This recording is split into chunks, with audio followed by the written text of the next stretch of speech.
So we're going to get started. We're just a little bit running behind time, but I think we'll be okay. We'll push some things together and get rolling with this. The first thing that we are going to look at today, of course, is what we call the elephant in the room. It's been we've been past year trying to figure out what we're going to do with this piece, and we've got some pretty good at the state level, some pretty good ideas around that, and we've pushed that guidance out.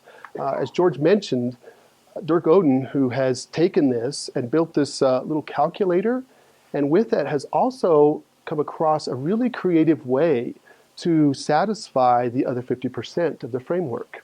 So we're going to go through, what I want to do is build back that foundation. For those of you who may have forgot a little bit or may have not seen much of it, I want to build you up. And then we're going to sit right here. We're going to be high level. And then we're going to drop down about this level right here. But by the time we get done, I'm going to bring you down to this little microscopic place, this one little component we are going to concentrate solely on. Our objective for the day is getting you prepared for February 7th of what you're going to facilitate with your PLC groups. And I got a lot of text messages and phone calls after we talked in Sanford, and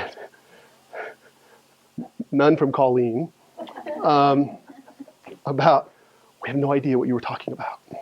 And I totally get it. I understand. I went in there, I had a presentation, I was all ready, I was jazzed, and I didn't have a place to put it, so I had to talk with my hands, and it just didn't work out very well. So yes, I threw a lot at you. Please don't worry about February 7th. We have it mapped out and figured out to where you're going to be able to just step right through the day. What I do want to do is build that foundation with you today so that when you have those talking points with your PLC groups, that you're able to carry on those conversations. We will also, and we've arranged it to where the committee will go around and also help support you throughout the day. So your goal, your task for the day is really concentrate on building up as much as you can this foundation. And then when I tell you that this is what you're going to do, that's when you really need to start paying attention, right? Okay, so let's move on here on today's agenda. We've already done the introductions. I'm going to take you through a quick review of Senate Bill 191. We are going to also demonstrate, actually Ashley is going to demonstrate the San Luis Valley Evaluation Calculator. It's a new term, we're learning it. That's what we're calling it for now. Then we're going to talk about some scale settings and how we came about these scales and what all that means. We're going to jump through SPF. Everybody familiar with SPF? 15? Close. It's a tough crowd. No, I didn't. Thank you. I'm sorry, SPF is all school-oriented with me. I know what SPF is. It's your school performance framework. Handed out every year. It's basically your school report card.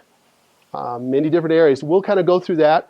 And the reason we are going to talk a lot about that, because a lot of the districts around here are going to utilize the school performance framework towards your evaluation. So I want you to be aware of it. Of course, we're familiar with TCAP, NWEA growth. What really is that? TCAP achievement. And I will use two words synonymously. I apologize for that ahead of time. I will use TCAP achievement and performance. They mean the same to me. It's all right there, okay? ACT, okay, bad joke. ACT and DIBELS. And I'll let you know right now that Ashley's going to take DIBELS, not me, okay? Then we're going to share the processes for creating the scales. How do we create these scales? What are they involved with? What did you guys even start with? And where did you go from there? Then we're going to take, if we have time, we're going to have you use the calculator and actually run some scenarios with the calculator so you get a feel on how the calculator works. If time does not permit, then that'll be homework for February 7th, okay? And then lastly, here's the part.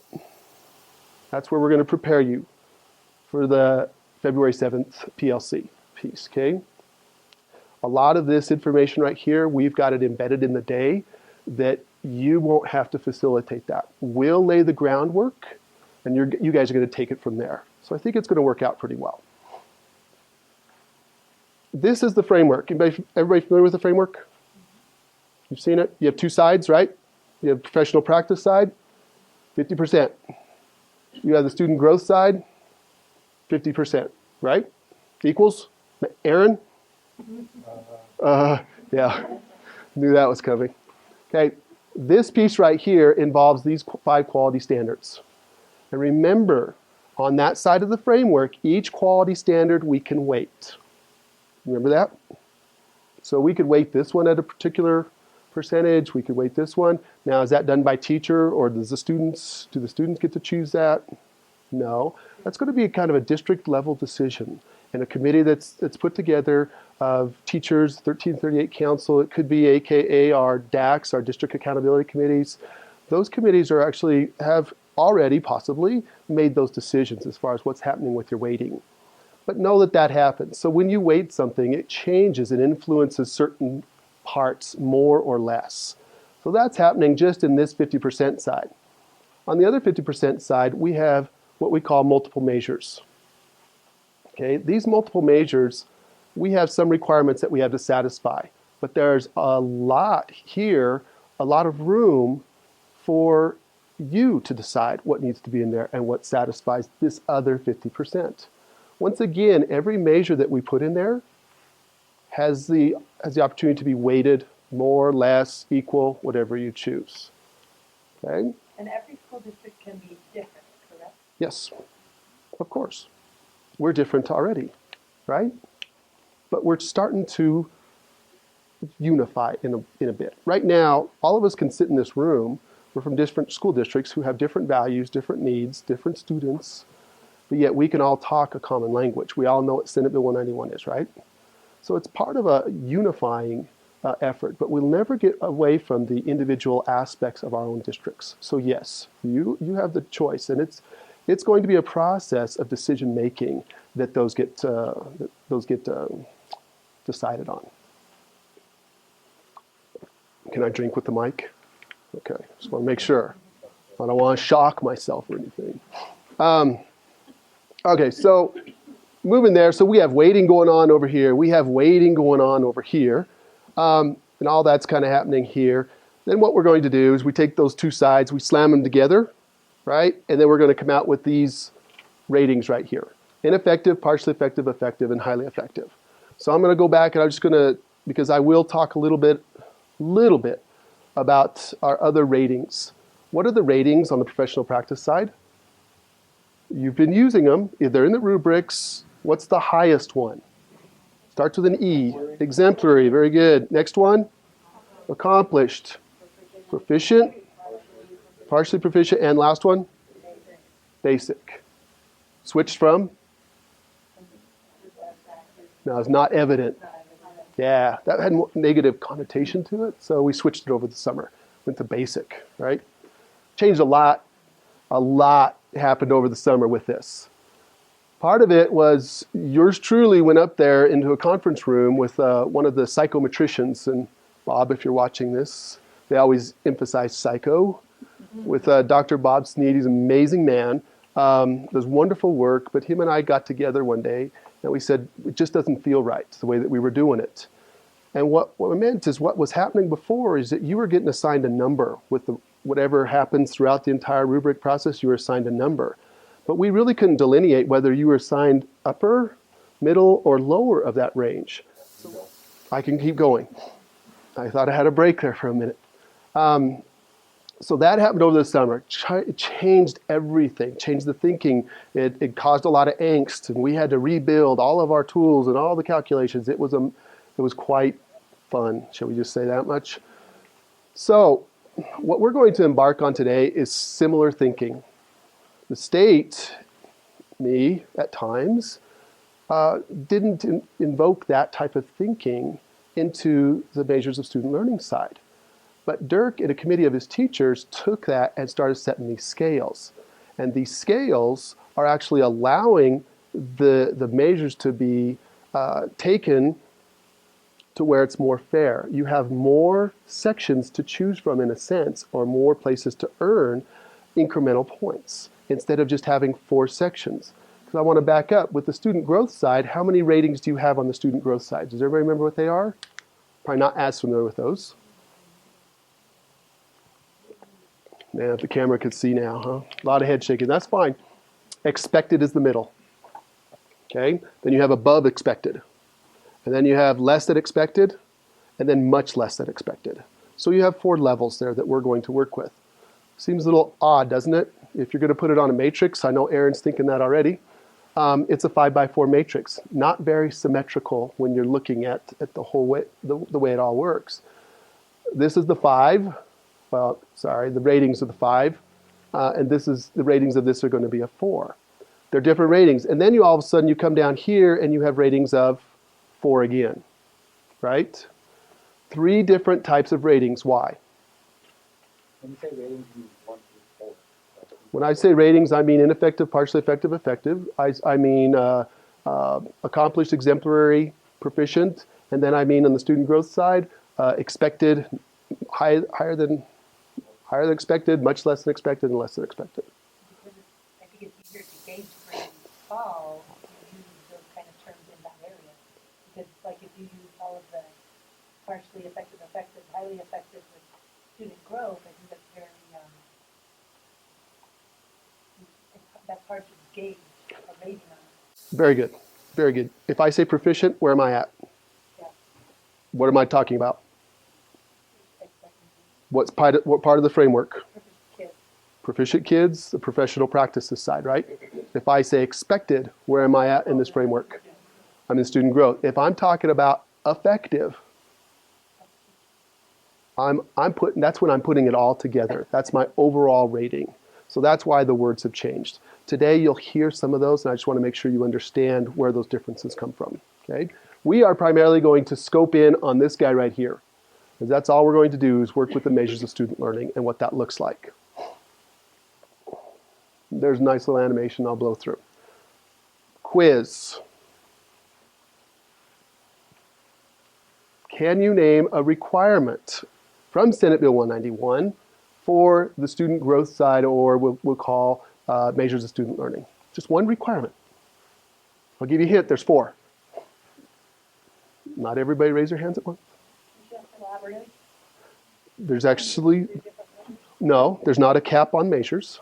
No, I said, don't you have to have a minimum of 3 different measures?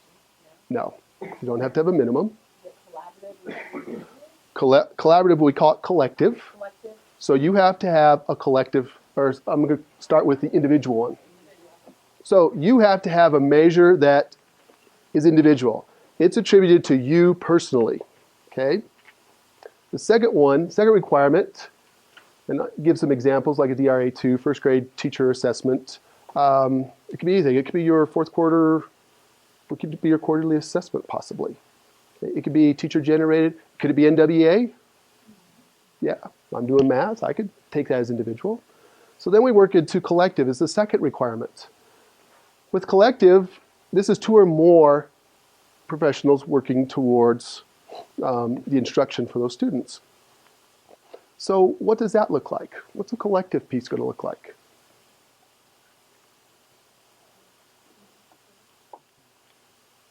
Can you take, I always bring this up everywhere I'm at because it just made sense to me.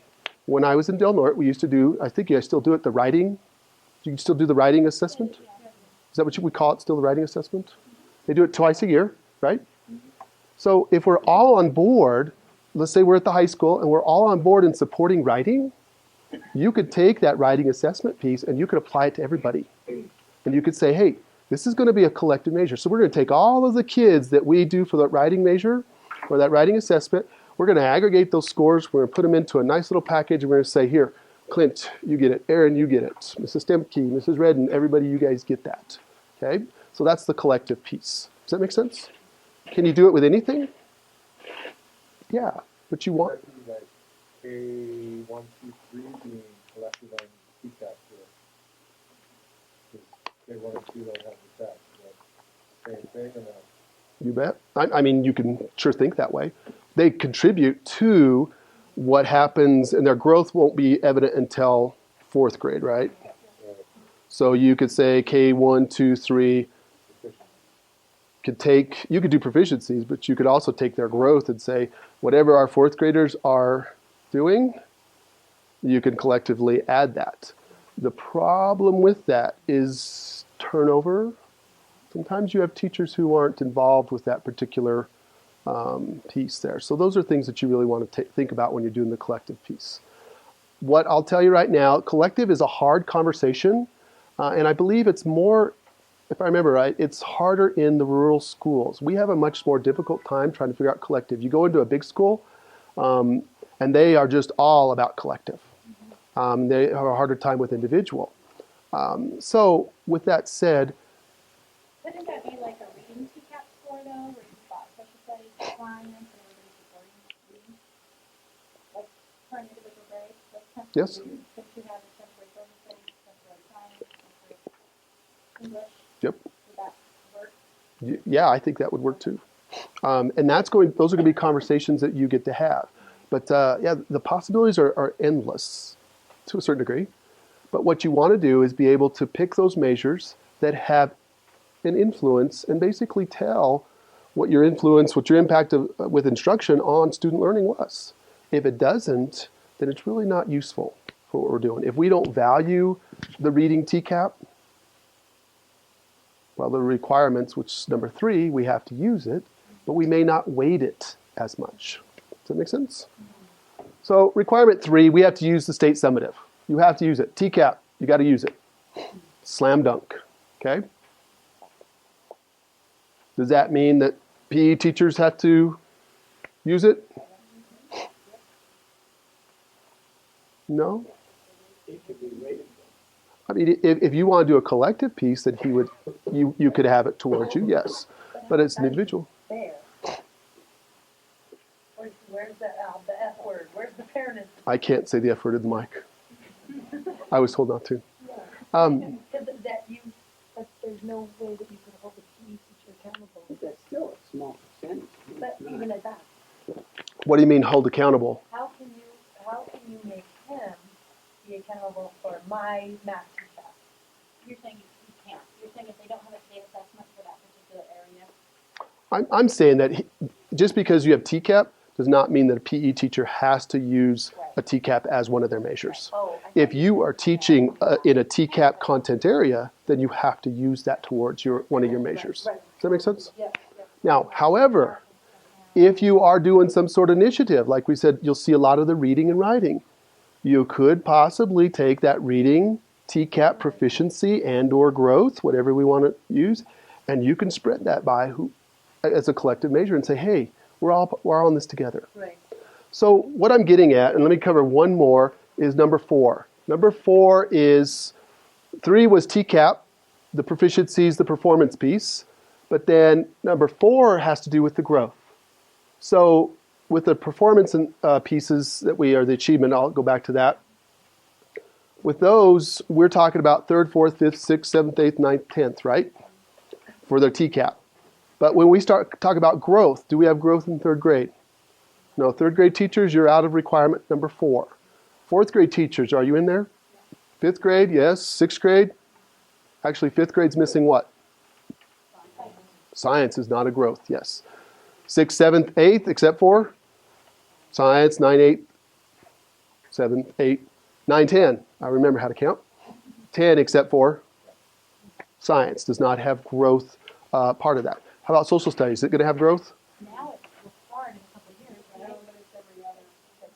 right? Yeah, you're going to have this jump. So we're not going to be able to have that longitudinal component. It's got to be consecutive, yes, in order to work with that growth piece. Okay? Are you good with the... I want to go... Sorry, I have a question about the growth. Is growth only pertaining to the state assessment, or is that like NWEA growth? As far as the requirements, Yeah. it's only with your state summative. Okay. Only. But can you use an NWA Yeah. growth? Yes. Okay. But it's not a requirement as far as the spirit of Senate Bill 1. Okay. So I have a question, I'm so sorry. So when you're talking about like the individual things as like you could possibly use NWEA as an individual, you're talking about achievement, not growth on that? Possibly, but we have found somewhat of a creative way to develop some growth, but that's going to lead me to this next slide. When I use the word growth, I really want to be careful Because when we first pushed out our guidance from CDE about this whole thing, we said student growth, and we call it, well, first from student academic growth. That's what we called it at first. But then we got pushed back pretty hard with that, because what is growth? Statistically, it's taking longitudinal cohorts and watching how they perform. And then you're able to project how they will perform and if they do or not. And it's this constant calculation of how students are doing consecutively. So it's this huge statistical equation that we get from with the student growth model. Okay? We have a year. We can't do that. So we really can't call it growth in the spirit of what growth and the growth model is. We can do what we call, with the measures of student learning, we can show progress, or we could call it light growth, or we call it 1 year growth, right? We could still see what happens from this time to this time. Did the kid learn what they were supposed to from this time to this time? It's not this 3-year cycle of longitudinal statistical analysis. It's not that. It's just a period of time here. Did they increase their skills to here? And that's where we're going to look today. But this little, these concentric circles here, I think represent really well. The Colorado growth model still fits in measures of student learning. This is the whole thing that we're looking at. It's a part of it, okay? If you have it that applies to you. If I haven't already, we will. That was the easy part. Now we're going to really shock your brains. We're going to get after it right now. Ready? We're going to dig deep. What we're going to do is we're going to go, this is actually the process that we're going to do to help develop those MSLs, but we are going to specifically concentrate on step 4. So what we usually do, and we've kind of had those conversations already, what are we using for assessments already? We know NWA, we know, I almost said it, but DIBELS, I'm just going to say it anyways, right? TCAP, quarterly assessments, teacher-generated assessments. We have all those pieces. Step 1 is building that inventory. Step 2 is looking at, this is reviewing the requirements. This is building the inventory. This, as I mentioned, step 3 is where we're going to start selecting. Okay, so if I'm using TCAP and NWA achievement, and I'm using my quarterly assessment, I have 3 measures. How are each being weighted? This is 15%. This is 25. Like 10, something like that, right? Okay, that's what this step's going to be. This is already or should be in motion. These components right here. We are going to scope in. Remember I told you we're going to start here, we're going to build the foundation. Now we're up here, we're here. This is where we're at. I'm going to take you even deeper into step 4. What does that look like? How are we going to pull all this data? How do I know what my score is going to be on this particular measure? And then 5 brings us back, and that's where, at the bottom of that framework, where we're actually combining both sides. Okay? Questions at this point? Wonderful. That was a nice little pause, right? Some decision points. We all are in different capacities. I heard a lot of Spanish. I know we got some PE here. We have some language arts, social studies. We have business. We all come from different walks of life in our worlds, right? Elementary, a lot of elementary. So what you really need to start thinking about is what applies to you. Because ACT probably isn't going to apply to a 2nd grade teacher, right? But it is, or it may apply to a high school teacher. So we are all going to be possibly in different categories. And that's something that we want to look at. When you're starting to look at this whole thing as a process, you're going to look at the different teacher roles. Point to think about. You should not have a template built for every single teacher. Why? Because it's an administrative nightmare. It's a nightmare for your administrator to administrate all of those, all that data points and all the different things. It's just not a very delicate balance. It's not a very fine balance for the process. But you need to find what that balance is going to be. and how that's going to work best in your situation. There's a lot of models out there that school districts have come up with to try and encompass everyone. Career and technical ed. There you are. We've got that. Okay, and that's another big one. Those are hard discussions to figure out what we're going to do. I don't see Janae here. You could tell her she's supposed to be here. But high school counselors, when we talk about SSPs, special service providers, our high school counselors are in there, our occupational therapists, physical therapists. We have, I think, 9 different categories, I think, with those. They all have to go on a similar thing. So we have to be really creative on what that looks like. So my point is that we're all in different roles, but we may have to combine some of those roles. Who participates in this process? There's things that you need to ask. Are they going to be teachers, administration? Who is doing all that? What do we need to know in order to make these great decisions? Do we need to know past data? Do we need to know where we're headed? Direction? Do we know where we've been?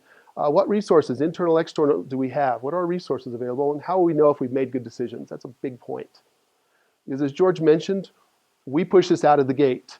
I got to be one of the people who helped develop this whole process, and we pushed it out of the gate.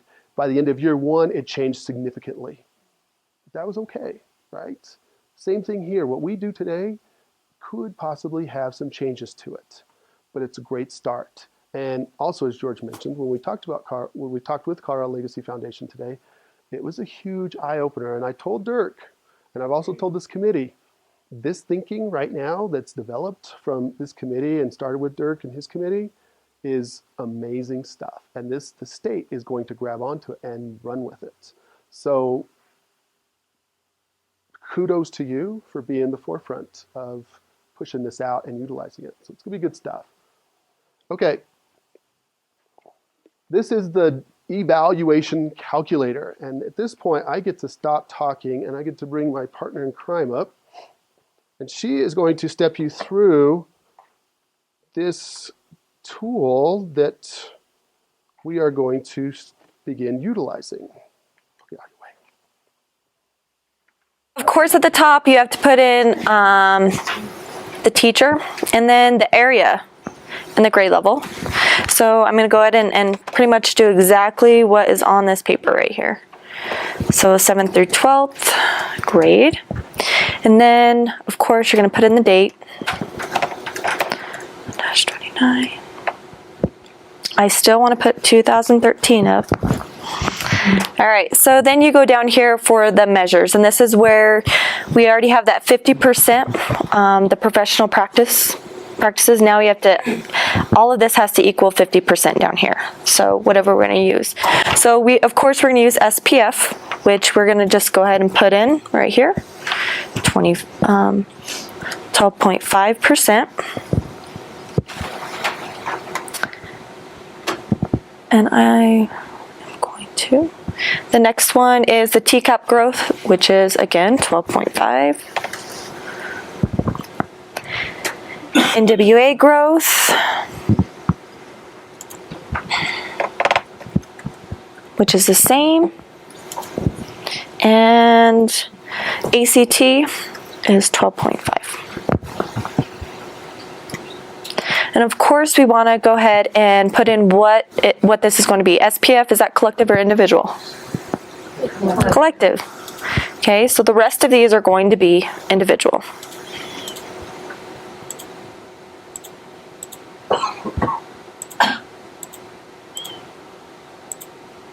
All right, so the next thing that we're going to do is for the professional practice rubric, so on the scale of 0 to 540, this teacher received a 300 out of the 540. So I'm going to go ahead and put that in. And so as you can see already, this is going to, you're going to start seeing the bar go up as you put in your, the information. So then we're going to go down to the next one, which is SPF, 62%.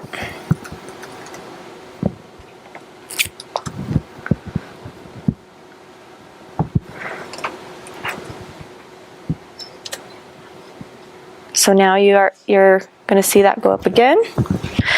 And this bar right here represents, this is the total points possible. This is what is being earned in green. 49 for TCAP growth.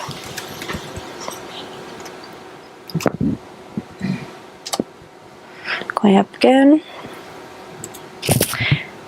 NWA, 82.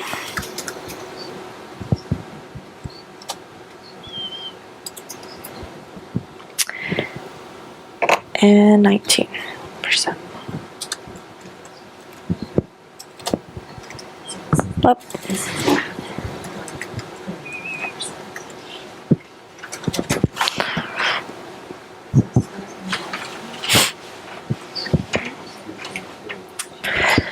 So then as you can see, it's going to give you the overall rating, which you saw as the bar went up, that this teacher is effective. So. I lost my. Before I can talk, I have to flip the switch. Thank you. Okay.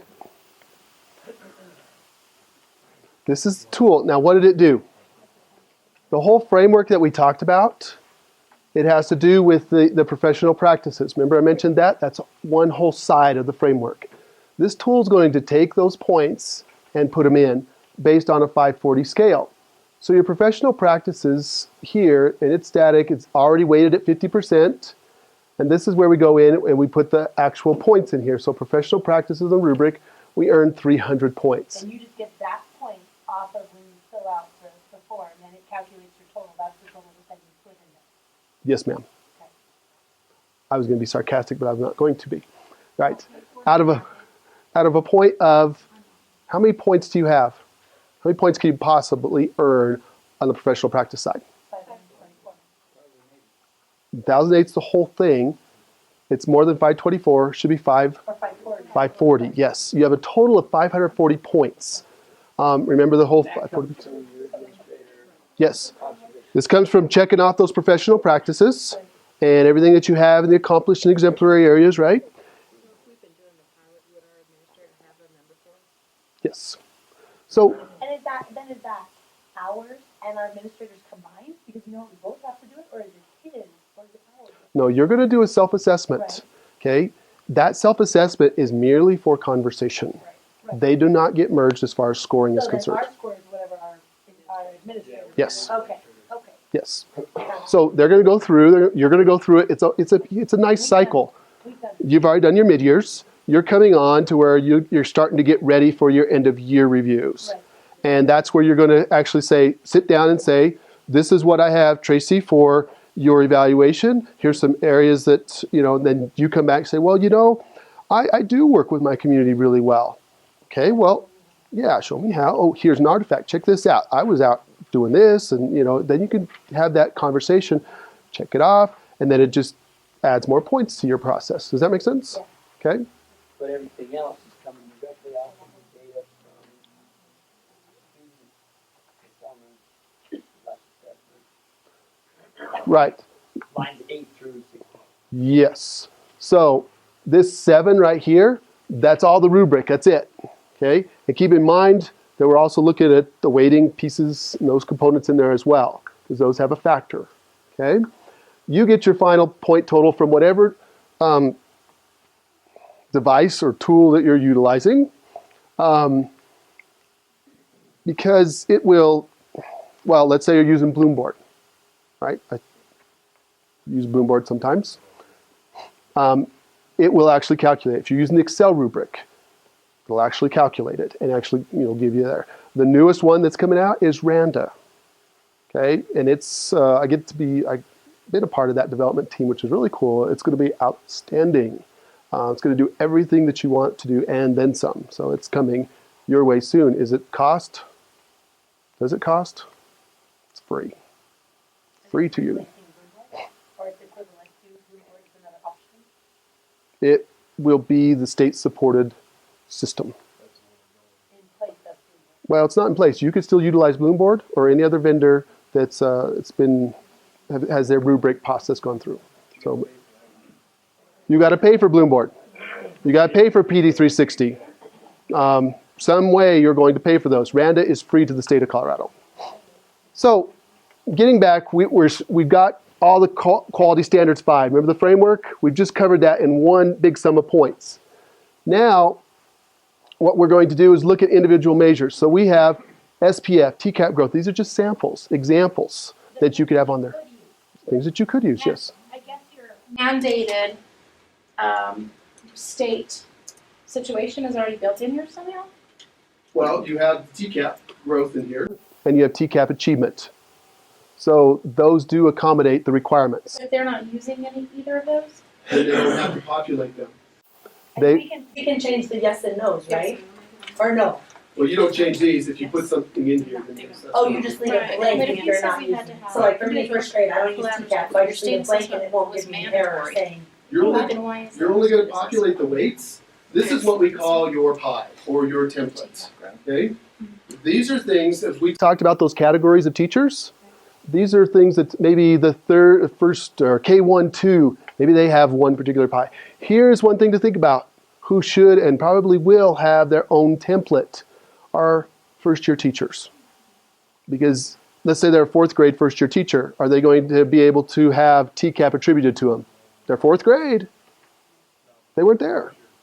They had nothing to do with those results. The state is not gonna say, hey, you're a first grade teacher, and you don't have TCAP on there, yours is not okay. So the state is a support system, not a compliance, okay? So what we'll do is we'll tell you this. We'll say, but the law says when available. So if TCAP's not available, you don't use it. As a first-year teacher, 4th grade, 5th, whatever it be, if it's not available, you had no impact on that learning. You can't use that. So your new teachers probably are going to have their own templates, which is one thing to think about in those committees.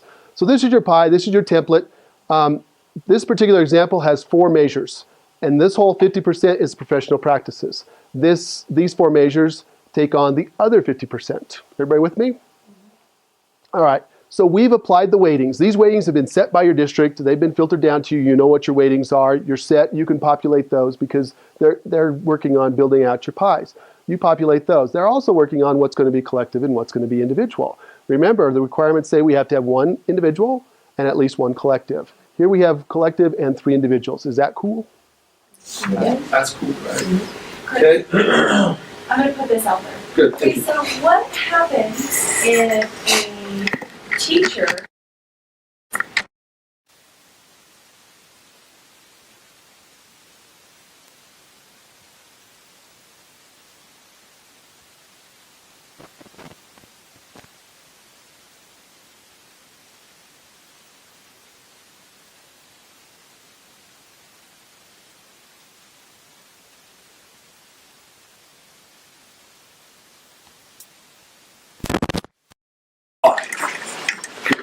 And the thing that we have in the San Luis Valley is we have different teachers teaching different things. Mrs. Stemke, what is your schedule for the day? Just give me an example. Biology, chemistry, river ecology, is that what you mean, subject-wise? Yeah, and then do you have some folks in the science PLC that might teach something other than science? Yeah, or might teach middle school as well as high school. And so once again, you're bringing your pie back to your district, your template back to your district. And we have, I'll take Honey Stecken at Haskin Elementary School. She teaches 4th and 5th science. I don't know if there's anything else involved there. So hers looks way different than maybe someone in another district that just teaches 5th grade science. Or there might be someone who's in that science PLC who also teaches social studies and reading. Who knows? This is individualized. This is for you. You're not trying to create something that is for everybody in your group. You're trying to create something that's for you, and that has to be defensible when you come back. In our district and center, these are going to be presented to the principal, and we're going to train up our principals as to, does this look valid or not? And once again, remember, this is a hold harmless year, and if it is no good, at least it's something. And it's a place to start and think about what next year is going to be like. And the pie you create this year, when your schedule changes next year, is going to be completely irrelevant to you. But you'll have gone through this process of creating a way to evaluate what you do during the year, and hopefully you can start the year next year with what you're going to be held accountable for as far as student achievement. Does that make sense? Yeah, I have a question. At what point in the year is this going to be determined? Because, This should be determined walking in the door next year. but I mean, I'm talking about the final outcome. Because, right, but if I'm teaching 10th grade language arts this year, I'm not going to know what the growth for that class, or what the TCAP growth or achievement is for that class until school's ended. Right. So at what point do we plug those so numbers what in? if you were responsible for a group of kids last year? There's no reason why you can't pull that in. Last year's data right now. So That, even to though me- I taught 10th grade this year, I might be looking at the 8th to 9th grade That from you the had last year. Okay. Yeah. So you do that for all of them? Like, I mean, will it be, if you use NWEA, will you use last year's too, or would you use this year's? I would use this year's So because it you could can. be two different groups of kids that you right. have on there. Right. So really, then you're actually looking at how are you doing teaching, not so much how is that child performing, but what are you doing with the children you have? That's what we want to know. Yeah. And if you can create a model that would give us as much information about that as possible, that would be great. Right. And in reality, on your pie then, you could actually have one that says 5th grade TCAP, and then wait another one that says 4th grade TCAP, if you teach both of those, yes? Yes. Oh. Yes. Your pie could have 10 slices, your pie could have 3 slices, Right. maybe even for some folks, we might only be able to come up with 2 slices. Right. You know, SPF and whatever music is doing to measure their performance. Because what else do you have? You have nothing else, right? So is this That's for, what their pie is going to look like. for like the I have TCAP tests now, but those subjects that don't, is that where the quarterly assessments are going to be plugged in, or is that, how's that? Yeah, that is a long-term plan. You know, this year a lot of people didn't give them. There's going to be no evidence, but as I mentioned at the beginning, my hope is you're starting to see this connection now. And, you know, what does that look like? How would you measure that in there? And how would the social studies work? Because it's, you know, they, like he said, they're going to take it in 6th grade or 7th. You don't get growth. It's going to be status. It's going to be achievement. Under your achievement. So, and yeah, how does that work with the new test coming out next year? What new How do you, with the There's a new test? yeah. So how Well, do it's going to screw everything up. Yeah, I know. Of course, this is a great time to be doing you this. TCAP growth and stuff? Because you don't know. It's a new, you know what I mean? How do you? What were those keywords? How do you, No, when available. So let's say, for example, and I don't know how, that's not really been figured. I've heard talk that there's a nice little calculation or equation that's going to translate from TCAP to PARC and carry on our growth as is. That still, I believe, is being vetted out. If that doesn't happen, what's the next case scenario? We're not going to have growth for a few years, right? So if it's not available, we can't use it. But it might not be available through TCAP, but if you're teaching reading and you're NWAing at the beginning of the year, middle of the year, and end of the year, you could get that. And if you got a rocking PLC in the valley and you can pre-test and then post-test, you could possibly create some measure of growth that can go into this document to measure the impact you had on it. This is yours. It's your evaluation. It's trying to establish some fair process by which you sit down with the principal and say, see, here's the effect I had on the kids I work with. So the question on the achievement aspect of it, will it be a 50-50 split on, you know, like the evaluation and then the achievement, or how's it going to be weighted? That's up to you. Is that up to me? Well, So we're Those- asking you to test those models and tell us what you think would represent. Okay. So yeah, so If we disagree with you, Scott, we'll have a long enough conversation. So just to reiterate some points that were made so that everybody's on the same page, when we're talking about utilizing TCAP, it's a very great point that we don't get the results back till August, right? And the evaluations have to finish prior year, May. Some decisions have to be made in April. Coming back in January is what I hear. The next January, so you're really going to have to Your previous year. First year is going to be a little more difficult to get the data from Park, yes. I would have no problem with my folks using a previous year related to their kids. Previous year data, yes. And that's been a lot of talk throughout the state of what we're going to do with that. A lot of folks say, no, I don't want to do that. Options is you rotate your evaluation cycle. You maybe change it 180 degrees or something like that, and you do a December to December type cycle.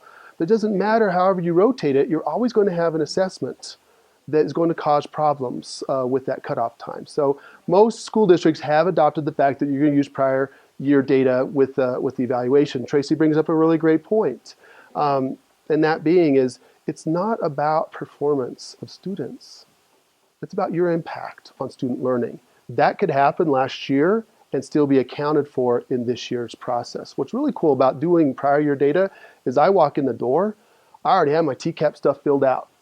It's filled out, right? I may have one more measure that I got to do, and I got to work on professional practice. I have a really darn good idea where I'm going to be come December.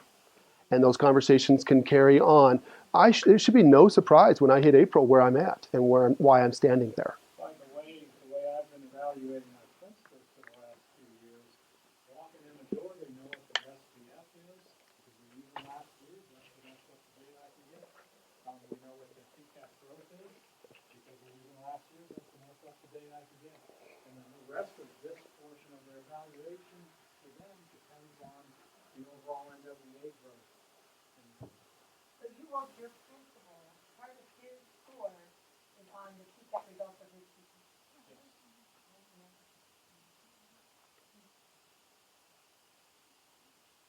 So, Mrs. Timke? Well, maybe you'll get to this, but like the ACT, the scoring that's going in, is that based on state average, comparison to state average? We're going to get to that. Hold on to that, okay? So we are on slide, I don't even know what slide we're on, 6, something like that, of 122. So we probably got to get moving. I'm just saying, folks, okay? Well, we were teachers, we were going to talk. Let me just recap of the conversation you just had. That's still here. Those are conversations that you really need to start thinking about. And I'm glad that we opened that up today because it's starting to generate some really quality thinking. And the idea, as George said, you take this model back, you show what works for you, and as centers do, and they're going to propose the ideas to the administrators. Because as I mentioned, a lot of processes are that it goes top down. This idea is actually coming from you. What works for you? What do you value? I heard that. It wasn't quite said, but it said, what do we value? What do I value as a teacher? What do we value as a school to make these decisions? That should be the basis of your decision making on these models, okay? And I'm just kidding. It's not 122 slides, so don't fret. You have the thing in front of you. It's like 16 or something. So, okay, back to this, and thank you, Ashley, for stepping us through this. So this is a really great way to aggregate our points. Mrs. Stemke wants to take it to the next level. And how are we getting 62%? How are we getting 49%? What do those numbers actually mean? That's this part of the conversation which goes down right in here. That's the part of this whole scaling that really is creative and it's got a lot of thoughtful context around it. And before I can advance the PowerPoint, I think I need to be on the PowerPoint. Are there any questions on using the calculator? It's at first. Once we know what numbers to plug in. Right, exactly. Can I break it? Can you break the calculator? Break the thing up. You send me this calculator and I just hit the wrong button. No. Dirk has it foolproof, Colleen. You're set, okay? Except for you, Colleen. And if you do break it, you can just upload another copy. But Yeah, once we hit send, we really can retract Save a it. blank copy and then save your changes and then go blank copy. just to point out a couple of features too that Dirk did with his really creative mindset and his thinking behind it is this little progress bar is just awesome, I think, because you plug in a number and all of a sudden you see that thing hopefully get higher, not lower. In between, you can go, well, if I this much better at NWA, I'll be in highly effective. Well, and that all goes back to that weighting too. If I'm this much better in NWA, but that weight is only at 10%, it may or may not move that thing up at a rapid pace. Does that make sense? So it really depends on the weighting piece as well. There's a lot of variables is what I want to point out about that. So I think that we've laid a fair fairly good foundation to continue our conversation to our next slide. What we're going to do is we're going to talk about the scales. How do we derive those numbers from those particular measures? We chose these measures, as I showed you previously, because they're commonly used. And that's what we really want to push out. We are going to generate and keep this thinking going and get this even more refined and try and populate as many measures as we possibly can on this tool. But in order to do so, we had to sit down and figure out how are we going to determine this scale quality? How is all this derived? The criteria for setting these targets may include, this is not anything in statute, this is from us. We came up with this. We need an approval process, possibly. Before you set this scale, what's the approval process? We are currently beta testing this approval right now. We are pushing it out to you guys. You guys are going to push it out to the rest of the teachers on February 7th. And then we're going to gather feedback. We're going to say, how is this working? Does it feel good? Does it not? What do we need to do? So that, in a sense, is going to be our approval process, collaboratively established. We worked with a few different school districts who attended our meetings, and we all sat around a room, drank lots of Mountain Dew, and developed these scales. It was actually, I told George and I told CLF today, it was probably one of the most rewarding opportunities I've ever had, because we walked in there and no one really was saying anything, but by the time we were done, everybody was flying out ideas and papers were flying, and we were just mad scientists at work. It was a lot of fun. The level of attainment and rigor, we don't want to set the bar low, folks, right? That's not going to do anything for our students. And it's really the premises about our students. We came into an aha, and we started setting these scales. I'll get into a little bit more on the specifics when we get there, but we said, what does this look like if we applied this last year, or the year before, or the year before? And wow, was it a huge aha when we did that. And so use previous data to base your decisions on. That's probably why we shouldn't set scales for our quarterly assessments. Do we have data on them? No. Something that we probably want to start thinking about next year in building. Okay? Meet or exceed past student performance. You want to build scales that are going to help meet and exceed performance, not, once again, keep the bar low. And we have to keep these scales based on a 540-point scale. Why? Because we have to be able to take this and be able to put it into that whole machine and populate that effectiveness rating out. Scaling thoughts, that covered that, 3 years, use data that's applicable. Transition areas, do they make sense? What's a transition area? If I'm working my way through the ratings, I have expected, I have higher than expected. So between that, where I'm crossing the line from expected to higher than expected and or expected to less than expected, that's a transition area. What do those look like?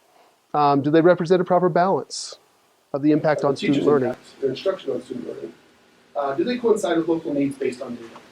So is this really making sense? Does it feel right? Is it of value to you? This is a huge piece right here, and this is a strong note. These scales are just samples. That's it. Of a few people sitting around in a room, putting some quality thinking together and coming out with some samples. Can these be refined? Yes. Can you change them in your districts? Yes. But we're here to offer this thought process on how you derive at them so that you could take them and run with them. That's what we want you to do. You may take this and we'll show you a scale of ACT, and you may say, Chris, that's ridiculous. It doesn't make sense. But that's the beauty of this process, this collaborative thinking. We start off, we're sharing our thinking. You guys go home, you start digesting this stuff and giving that feedback saying, this makes more sense. It's only going to make our system and our processes better, which is I'm really excited about. But just keep in mind, they're flexible. So our scales. We're going to go through SPF. We're going to do TCAP growth. We're going to do NWEA growth, TCAP achievement, ACT, and Ashley will cap with DIBELS. She's some wonderful news for you. School performance framework. We decided what that is. It's basically your report card. This is what it looks like. Wow, huh? Have you ever seen it before? You should go look at it, okay? You want to make sure that the people you're working in your PLC can find it as well, because they're going to want to. I would suppose everyone's going to want one piece of their pie to be SPF. And it's simple. You go to School View on the CDE website and you go to School Performance. And you'll want to, there's a district performance document and there's a school performance document, so you're going to want to find the right one. Some people teach K-12. Do you use SPF? Do you use SPF at each level? Some districts have combined all their schools into one for SPF, but you also then at that point might go to district performance framework if they're a K-12 teacher. There's things they'll want to tweak. So we chose to set scales for SPF. Why? As George mentioned, the majority of us out there are going to utilize, even through a lot of talk throughout the state, you're going to utilize the SPF. It encompasses, why? I'm back up. Why do we want to use it? Because it encompasses academic achievement, academic growth. Those are based off of your TCAP. Did the light bulb come on yet? If you make SPF a collective measure, what does it encompass? Academic achievement, which is what requirement? 3? 3. Thank you. Whew. Tough crowd. How about academic growth? What requirement is that? 4. Very good. Okay. So what you've done is you have just taken 3. You've just taken 3 requirements, right? Collective, academic achievement, which is the TCAP performance, and TCAP growth. You've taken 3 requirements, and you have taken care of them, right, with one measure.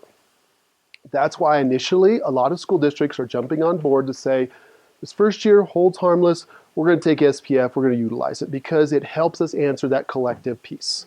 And it also gets us those number 3 and number 4, so we don't have to panic near as much about aggregating the 5th grades, science, math, and reading and writing, all their TCAP scores. We don't know how we're going to do that just yet.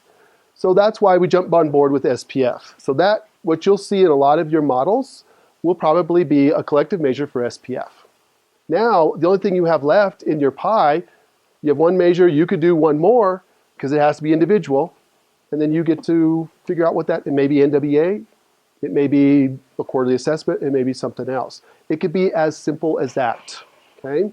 I do want to state that when you're making those pies, we stop, and you'll see on that tool, we only had a few, I think we had like 4 others or something like that.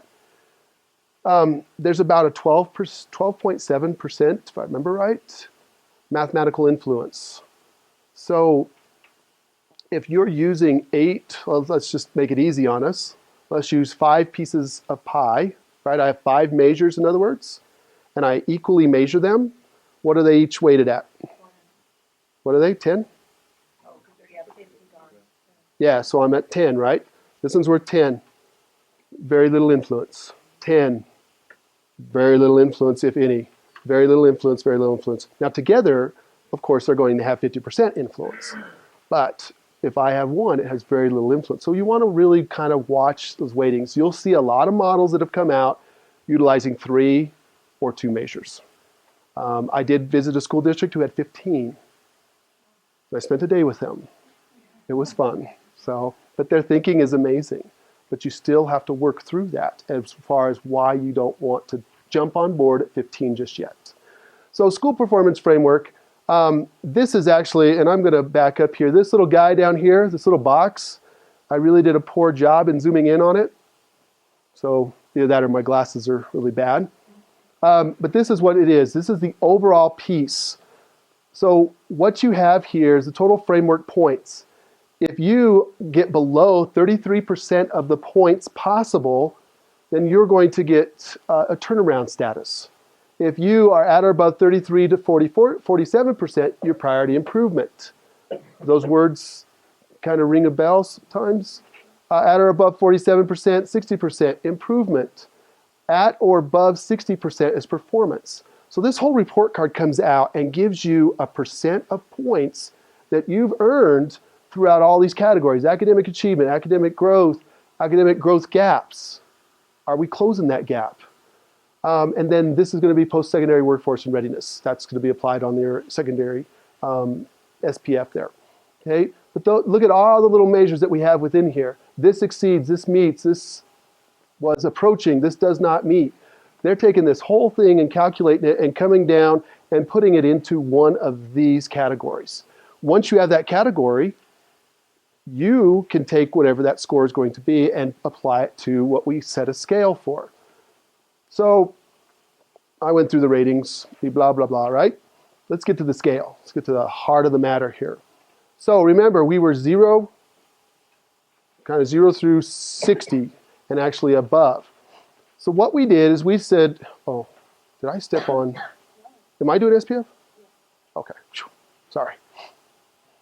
You just got to stop me, so I'll just keep on rolling. So what you'll see here is what we did is we took the ratings and set them on a scale. So in other words, if I have 57% of the points possible from the report card that's given to me, I don't have to do any calculations, it's given to me, 57, I know that my rating was an improvement from the previous slide, and I'm going to earn 270 points out of the 540 that's available, and I'm going to get, and it's actually equated to an expected rating. Remember the ratings that we're trying to get to: expected, higher than expected, lower than expected, or much lower. And I think that's less than and much less than, but you know what we mean, right? Does that make sense?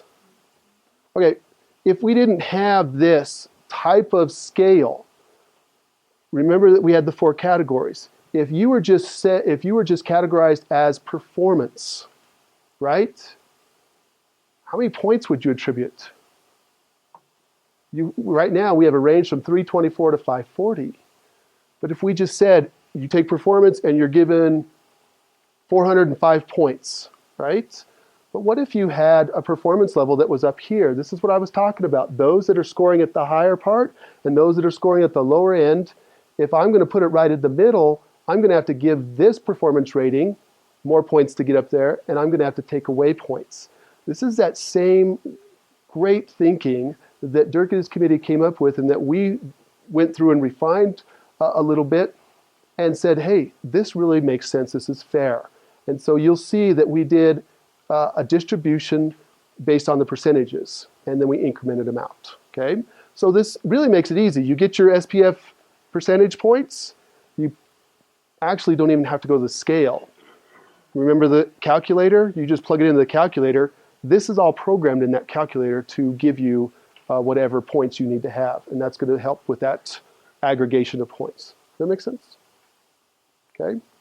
All right, so everybody knows what growth is. So when we talk about TCAP growth, we have the 4 quadrant, and we have higher achievement, lower growth, and higher achievement, higher growth, lower achievement, and higher growth, lower achievement. So when we talk about schools with that may have high growth, they may not have high achievement. So if we look at this right here, well, in this one has, what would this represent right here? Higher achievement, lower growth. Does that make sense? Okay, so going on. So when we came across the TCAP growth scale, we just started by throwing out looking at the growth percentile for schools or group. This is why it became really important for us to look at the past 3 years of where the schools were growing. So we looking at expected, the first thing we threw out there was 50, and that was where we wanted to be in the middle. But then after we started looking at the past 3 years of data, we decided that we needed to go ahead and put that down at the lower expected. So here we have 50 right here for TCAP growth, because that's the median. And then this is how we pretty much grew it. We talked about what would be the lower than expected. We talk about 43, and much lower, 33. So, and then this goes across of how many points that you will get based on the 540 point scale. What does the 50 represent?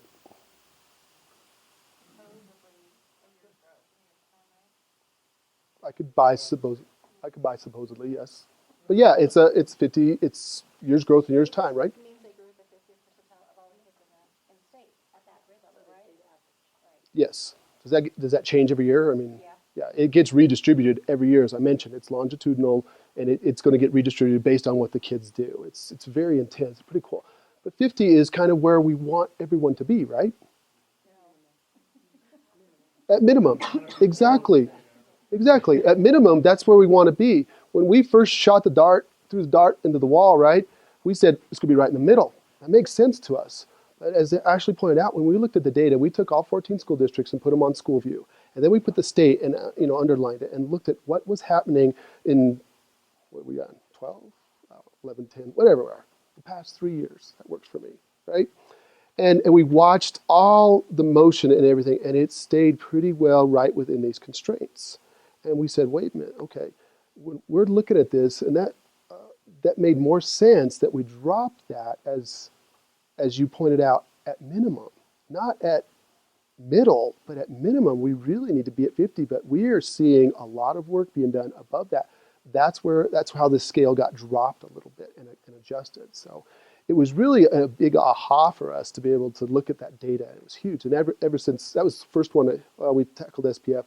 We did this one. Once we hit the data, we went data crazy.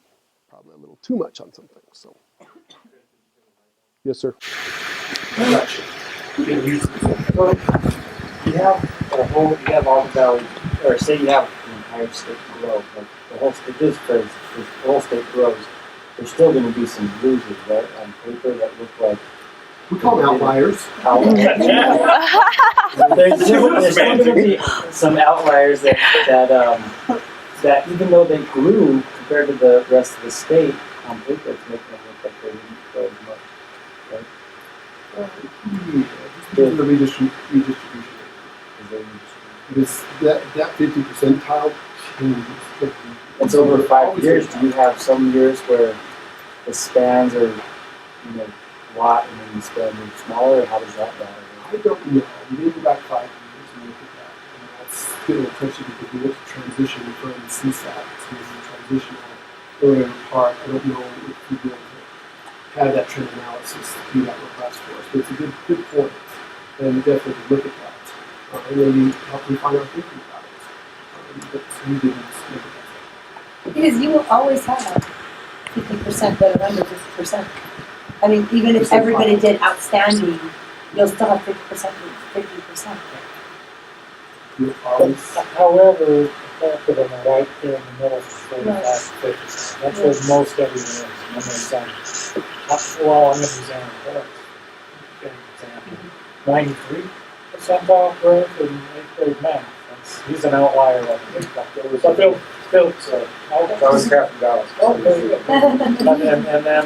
then you go back to the other end where you might have someone at 10% percentile growth.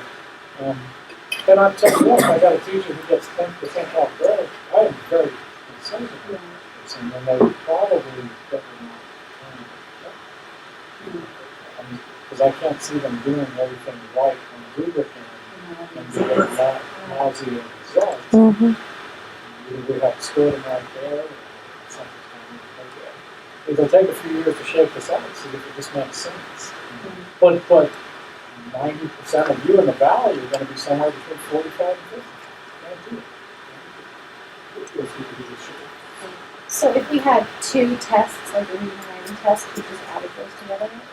Good question. Okay. Or put them separate on Depends on the difference. You could have a reading grade, you could have a writing grade, or you can aggregate it both. But that would be something that I would probably allow you to say what best supports you. Because it's a great question. Because we're going to have that same problem when you go to 4th grade, 5th grade, with science, reading, writing, math, they do all of them. So yeah, we kind of go down in the growth model a little bit to understanding that really what we want you to gather from this is you can take what your growth score is and you can apply it. You can put it in the calculator or you can apply it to the scale and you can see how it coincides from the thinking that we've done as far as building the transition areas between expected and higher than expected and as well as lower than expected and what those look like. See where you fall. Does it make sense? I can't read that. What is This the only first? matters for reading and Which one? writing and math TCAP tested. Much lower? Lower than it It doesn't have a Much test lower. on science. What's the lower than expected? Test on 43. So it's a very small portion of what will be done. But I think it's very 81. It's as valid information as you can get as a teacher, somewhat effective. 243. Well, and it could still apply to like social studies or science, because you're talking about the reading skill, If- with your if you- requirements. If you have a district effort where you're supporting the teaching of reading through social studies, I could think you could come back to the principal with an argument that I work with this grade level in reading through social studies, I'd like to reach this level. Sure. I have a question.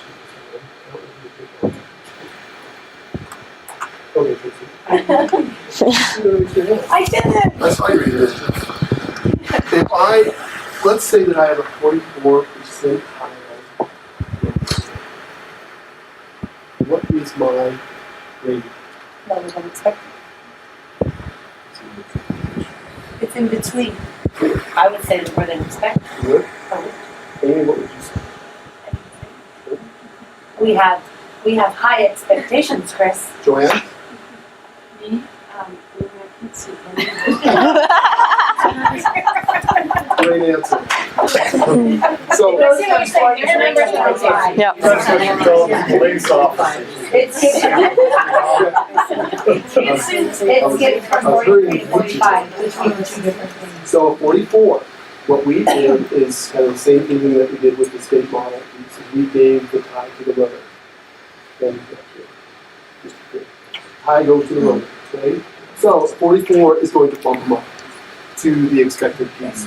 Anything in the middle is going to bump up. So what you're seeing are the upper extremes of those ratings. Does that make sense? So if we don't have numbers in the middle, we have to distribute. We can't distribute all of them. So we have little minute ranges in between each one. Those will bump up to the rating above. All right. So now we're going to talk about NWA growth. And here, if you guys want to read later on, you can talk just read about the types of NWA growth. There's expected and typical growth. But the one that we're going to be focusing on is from fall to spring. So that's within one year. And the way we did this was we decided that it'd be good to base it on the RIT goals. So the percentage of students that meet their goals, we came up with our scale. So first of all, we started off, okay, 75%. And then we were like, is that really rigorous enough for 75% of students to meet their RIT goal? So what we decided is that that would be the lowest part of expected. And then we put the middle part as 81. Then we were thinking, all right, what's higher than expected? We thought that 90 was a good percentage. Lower than expected, 70, 71 at the top. And much lower than expected, 50%. Because if 50% of your kids are not making their RIT goals, that's much lower than expected. That means half, what? Basically means half. Half of your kids are not making the growth that they need. Now, I'm new to NWA. We just started doing it in first grade this year. So the goal you're talking about is the one that when you take the test in the fall, it puts it on the top of their sheet that says what they should. Okay. Yes. Okay. Their growth. The RIT goal, right? The RIT goal. Okay. So that's what we want to aim for and above. Yes. This is a sample of how you can utilize it. You don't necessarily have to buy into this thinking. This is one way that you can utilize it towards a one of the measures. So when I was doing this I spent a night thinking about, all right, how can we do NWA? And I was thinking about the percentile. I was like, all right, so, but in my mind, I was thinking, all right, at the beginning of second grade, a student needs to be at this, I'll talk about this RIT score, would be at a 179. And then at the end of the year, they need to be at 190. So I'm like, all right, I'll put the expected in the middle. But then I was talking to my administrator. She's like, well, what if you have a child that comes in at the beginning of first grade? Are you going to expect them to grow from the beginning of first grade all the way to the end of second grade? Is that realistic? I mean, that would be great, but it's really impossible. So when we were talking about this, basing on the RIT goals, it's on their score. So does that make sense? What if you have like 70% of your kids grow 2 years, but then you have some of them that don't make the RIT score? How is that going to be? Because I mean, that would show me that, okay, this teacher has 70% of the kids are going 3 years ahead, but yet there's a couple of them that just made like, pretty close to their RIT score, but they didn't quite. But on paper, it looks like they're not effective. And what if they're SPED kids? Yeah. And with this special ed students, they would have a realistic yet rigorous goal, wouldn't they? That's attainable. Not if they're expecting them to grow at the same rate they're expecting the general population. But that's not the idea, I don't believe. I don't know how NWA calculates The it. idea is to take each kid and look at what their goal is going to be. So it really doesn't matter. It's really. But doesn't it calculate a year's growth? Isn't that what it calculates? Is they should do a year's growth? English language. Yeah. Right, Yeah. right. That's good, you're gonna get that. And my suggestion to you with that being is one of my favorite things to do with NWA is just RIT average for your cohort. You give the test in the fall, you've got a RIT average RIT score for your group of students. What should that average RIT score grow by the end of the year? And that would take into account the kids who blew out the doors and some kids who didn't get much. So here's where we see the growth not happening much for the kids who are kind of already at grade level. I mean, they're already there. It's kind of hard to get RIT score growth from grade level above. And so if you wanted to, in part of this instrument, say, I don't want to use this type of NWEA growth scale, I want to create this model that takes my average RIT and be graded, scored on that, have that discussion with your building principal, get the okay on that, try that model. I think that would take into account what you're talking about. Because we see that all the time. Some kids get double the growth, and some kids get no growth. And average RIT has gone up significantly, but only 60% of your kids have made their growth goal for the year. And what does that mean? Because do all kids grow at the same pace, at the same time? The answer is really no. And some kids fall into a lull, and use NWA to recognize those kids and get them further growth. Another piece to think about too, what I was referring to is I can still take that RIT score. I don't have to take that goal and use that. Can't I set for each student an attainable goal that feels right to me? Okay, Is that still okay? It's not like NWEA is going to report it to this. No. I could take this kid, I could say, wow, this is way out of the water. There's no way this kid's going to grow based on what I've seen other kids with this particular kind of the growth model. And I'm going to say, this is the growth goal that I really want the student to try and hit. If they make that goal, great. So you have that flexibility in there.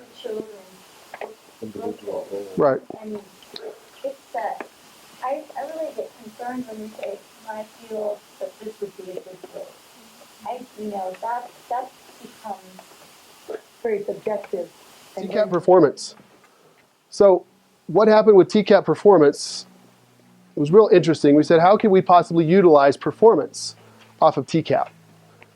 So what we said is, let's look at, TCAP. Let's look at the percent of proficient advanced with the state and the proficient advanced for the same measure. Basically, I'm just going to get to the whole heart of it, okay? Whatever the state proficient advanced is, we're going to compare that to what we had for the percentage of proficient and advanced students. Does that make sense? So if the state's at 64% proficient and advanced, and I'm at 64, not me, my class, my students, my cohort is at 64% proficient and advanced, should I have made that goal? What do you think? Yeah. So what we're going to do is we're going to take those two 64s and we're going to throw them into a percentage, and they actually become 100%. So basically what I'm saying is if you match the state percent of proficient and advanced, then that's going to be the target that we're trying to hit. Make sense? So then we took the scale from there. And I said 64, right? I said 64. And looking at that, and so then we did a distribution across here. And we did the best we could to equalize that distribution, and as far as where it resides. We said that state average, or that state percentage, needs to be right smack dab in the middle, where it needs to be. Now, the question comes, what if the state average is 35% proficient and advanced, as we see in 10th grade TCAP? The 35% should be where? In the middle. So now think about it. 3rd grade, 4th grade, 5th grade, all the content areas. How many scales do you have? A lot, yeah. Possible to do that? And it changes every year. So you're saying, regardless of what the scores are, if you're at 100% of what they are, then you're right in the middle. Yes. If you're matching the state, and this is just an idea, a thought about how you could possibly utilize it towards one of your multiple measures. If you match the state average, boom, you're right in the middle. Then you have to, I can't read the numbers either, but so the scale has right in the middle 100%? It's actually 64%, which it's just going to populate and then distribute out from there. We don't show you the percentages of the two. We're going to say that, okay, if the state average is 64 and we had 82%, then you're going to get 432 points higher than expected. And likewise, if you're below the 64%, which is the state average, then let's say you're at 34%, you're going to get 162 points, which is lower than expected. So you have in the left-hand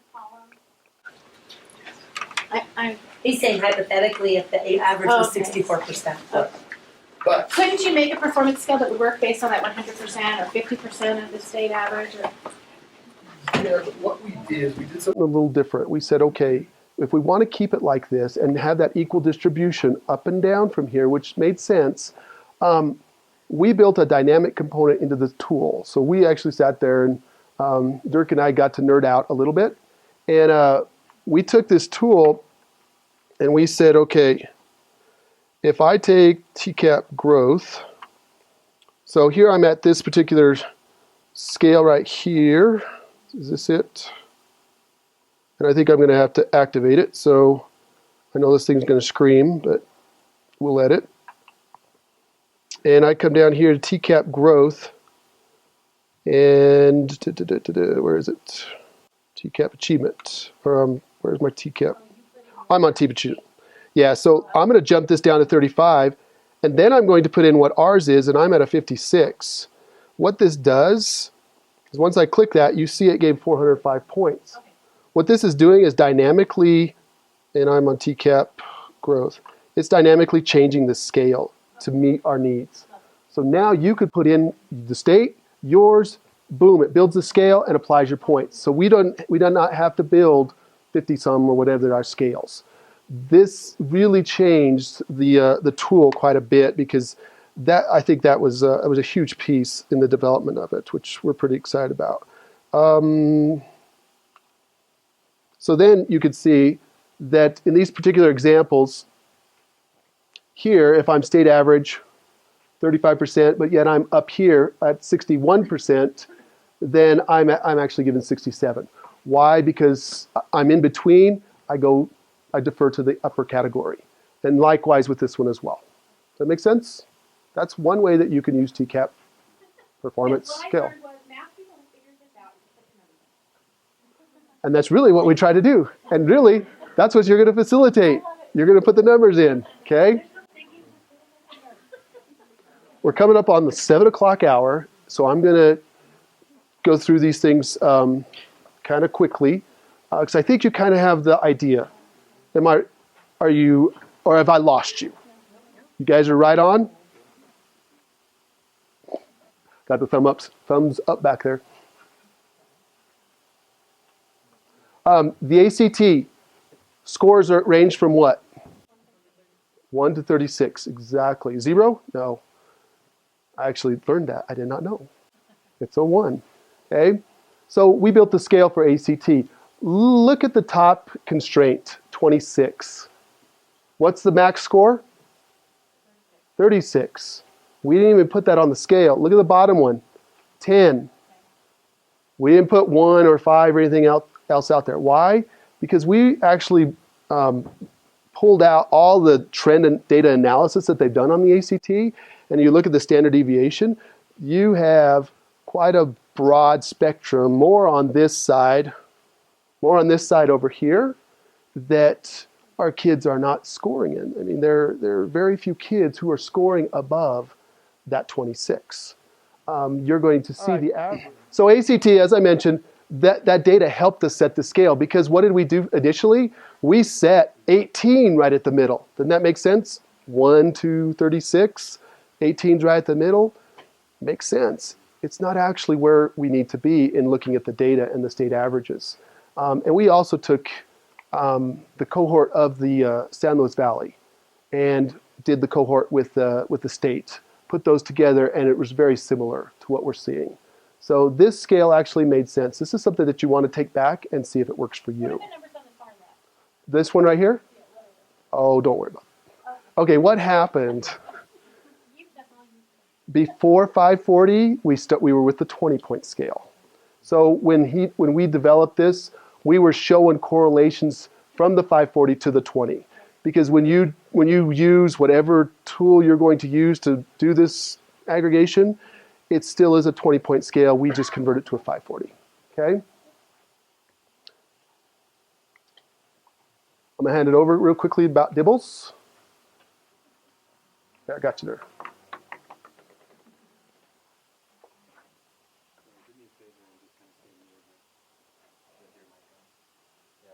Not right now.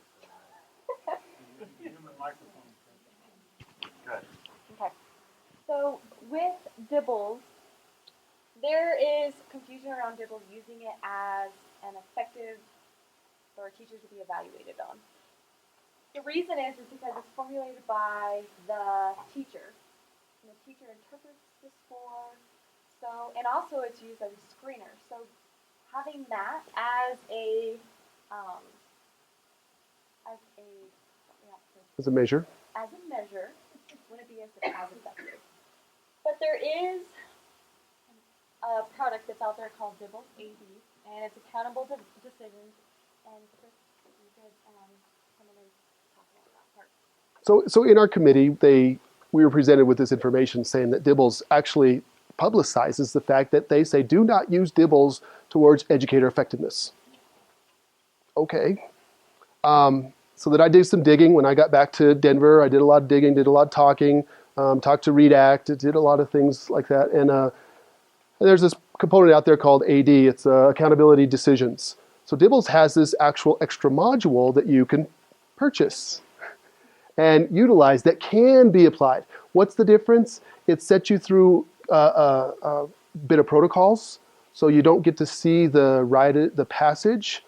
It's secured until you're taking the test. The test has to be administered by someone else other than the one being evaluated with that data. Just those little protocols, and I think they have little kits for that. So that's really kind of the big difference with Dibbles of what they're doing. Does that make sense? We did not build a scale for Dibbles because of that fact. What we've decided is that we're going to talk about these scales, and then as districts talk about Dibbles and how they could possibly utilize it, then maybe we can have those conversations a little bit more on trying to figure out what a scale is going to look like for Dibbles. It's a really interesting, and I'm not too familiar with Dibbles, but I've learned a lot just in the digging that I've done. So it's interesting. And I also am going to put out there too, my personal opinion. If you're going to follow that protocol with the classroom teacher, then we have a SWAT team. So at Center, we have a SWAT team, which we have a group of teachers that get together and we go and test the students. So if we're thinking that as long as the homeroom teacher does not test the kids that they teach, we think it'd be valuable for the teachers to be used as a measurable tool. So that's one way that we were thinking that would be beneficial. And that was originally how Dibbles was. When it first came out, teachers were not allowed to give benchmarks. It was like, In fact, the SWAT team was made up of people outside of our district. So yeah, and we didn't have that option. And we did not have access to the 3 benchmarking tests. But then it became, they were all paid for it through BOCES, and of course, money disappeared, grant disappeared, so SWAT team disappeared. The teachers took it on. So if you use that protocol, my opinion, as I mentioned, I've seen SWAT teams with the administrator on doing some of the testing. I would probably not do that, because now you have quite the opposite. Instead of the teacher doing the testing, you have the evaluator doing the testing. So you can have the same type of effect. So just a word to the wise with the research that we've been looking at as far as DIBELS is concerned. I'll take my clicker, my quicker clicker, thank you. So we're not using DIBELS, but it's a conversation to take back. Well, you could use DIBELS. If the district decision fairly. Yeah. And I just want to clarify, anything we've talked about today is not something that we're telling you have to use. They're just options.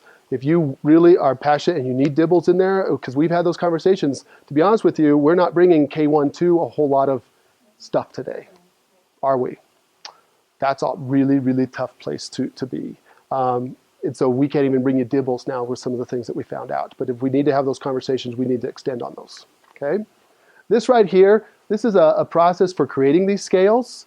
And I think we've handed out those sheets that you have that available. This is how you could go back and it helps facilitate. We've already put the distribution, as I mentioned before, the 20 and the 540, the correlations with those points, so you don't have to worry about distributing those out. As you've heard us talk about setting these scales, we always start right in the middle. What does that look like? What makes sense to us? Is it 50 percentile? Is it 100% matching? What makes sense to be right there? Then you move to your transition areas. If I'm expected, what makes sense to go to the next level? What makes sense to drop to the next level? And then drop to the next level on that transition piece. You fill those pieces out, and then you fill in those distributions in between. Okay? Remember, and one thing that we noticed on a couple scales we set, this particular one right here, this bottom portion, you'll see some scales where we gave that one more points. Why? It just felt right, because we wanted you to earn your way up and then step up. It's just the thinking behind it. Or you could try and equally distribute those out. You decide and make those work for you. But this is a nice little tool that Dirk put together for us so that it helps facilitate setting those scales to make them easier to be able to plug that data in. Okay? You bet. Quarterly assessments, we may have those conversations.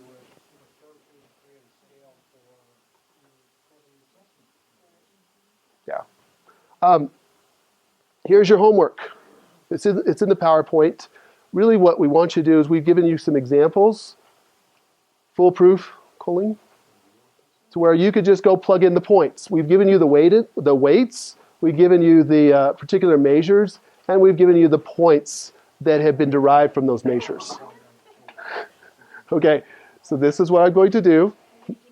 I will email you this PowerPoint, and I will also email you the tool because you don't have that in your hands right yet. So once we're done here tonight, I will jump on email. I will get you that information. Then you can utilize the information straight out of the PowerPoint. Okay. This over here, I put the cut points here, and I convert them to 540s so that you can play with where you are with your professional practices. Remember, this is 50%, and then your other part is the 50%. What I do, and the first time that Dirk brought this to my attention, and we sat with superintendents, I was really kind of hesitant because it was a lot. It just didn't quite make sense to me. But the more and more we talked, the more we dug into it, the more and more I just bought into it, and I'm like, this makes a lot of sense. So with this, what I do is I test the areas. Where is the major area? We've already had that conversation. If I'm sitting at what tips the boat from losing your non-probationary status to probationary, it's not just ineffective. Remember that bottom rating? It's also partially effective. So the final 2 ratings, if you are those 2 ratings 2 years in a row,